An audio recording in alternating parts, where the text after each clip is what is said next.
So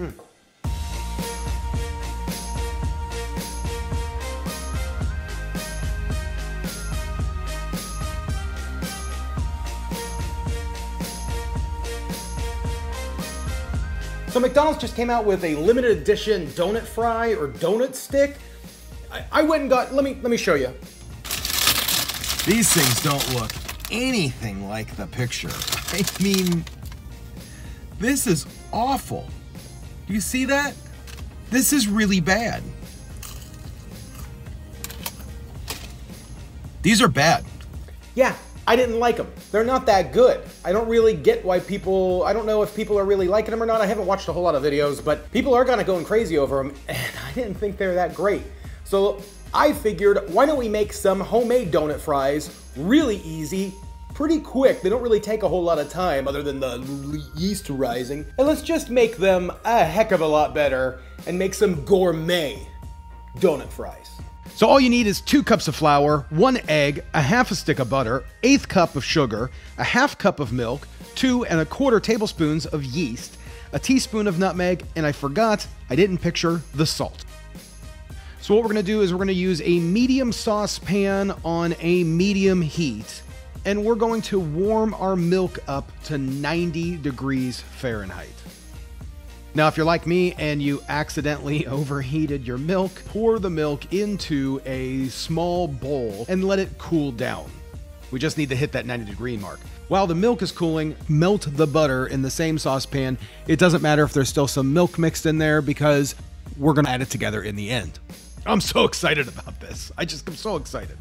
Add the sugar to the cooled milk once it hits that 90 degrees, and then we're going to add our active dry yeast. We're gonna give that a quick whisk and then let that sit at room temperature for about 5 minutes. Let that yeast eat up all those sugars. So once all that yeast is done, we're gonna pull out our stand mixer with a dough hook attachment, and we're gonna add everything to the mixing bowl of the stand mixer. You don't necessarily need to salt bay your salt. I regret that, actually. Once everything's added, lock down your stand mixer and knead that on a low speed for just about 3 minutes. You'll see the dough ball form and start to pull all of the flour away from the side walls of the bowl. You can pull your dough ball out and be proud of your donut dough ball. So go ahead and form that into a nice dough ball.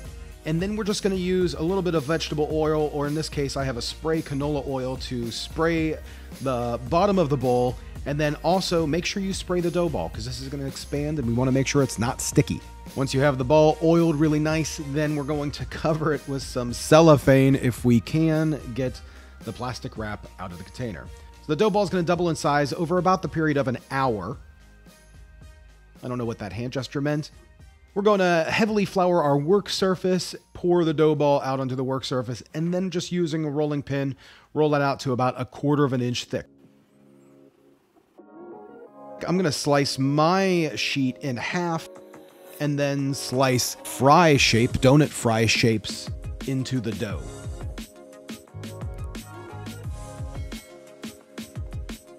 Cover it up with a kitchen towel and then let these guys sit for about another hour. Fill up a cast iron skillet or Dutch oven with about an inch and a half of cooking oil. Heat to 360 degrees Fahrenheit, and then cook our donut sticks for around 3 minutes until they're golden brown in shade. Constantly turning to make sure that you get all sides of the stick. Admire your perfection that you just created in a donut stick. Way better than what they sell at McDonald's. I mean, just look at that. Look at that. It's beautiful. So make sure in between batches, you check the temperature of your oil to keep it at the 360 degrees. For the coating, I'm going to use 3/4 cup of sugar and a hefty amount of cinnamon. Go ahead and whisk those guys together, and then you're pretty much going to be doing the cinnamon challenge in your kitchen because the cinnamon is going everywhere and you can feel it in your lungs. We're going to add the donut sticks to the cinnamon mixture and give them a good hefty toss. You can cover your bowl up so that way you don't get cinnamon everywhere like I just did. So of course we got to give them a taste test. These are perfect. Doughy in the middle, nice and soft, crispy on the outside. Now to compare these to whatever McDonald's was selling, I have no idea what they were doing. This is a piece of fried dough with barely any cinnamon and sugar on it. And this is a donut loaded with cinnamon and sugar. How it's supposed to be, how a donut stick is supposed to be. Well, that's what I got. That's how you gourmet a McDonald's donut fry, donut stick, whatever you want to call it. So I've made a few different donut recipes. You could check out, I'm gonna leave 2 of them right here. Leave a comment on whichever video is your favorite. Is it this one? Or is it this video right here, the one that you just watched? McDonald's donut fries? Or is it like the mochi donut?